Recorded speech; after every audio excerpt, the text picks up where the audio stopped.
खबर शामिल करते हैं लाहौर से। एलडीए टीपी जोन 5 सियासी और साजिशी सरगर्मियों का महवर बन गया। डायरेक्टर अजहर अपने फराइज मनसबी छोड़कर गिरोहबंदी को हवा देने लगा।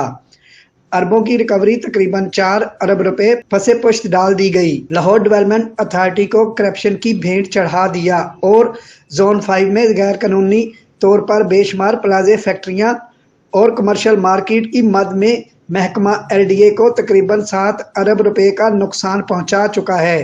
टोटल 11 अरब रुपए की रिकवरी कौन करेगा?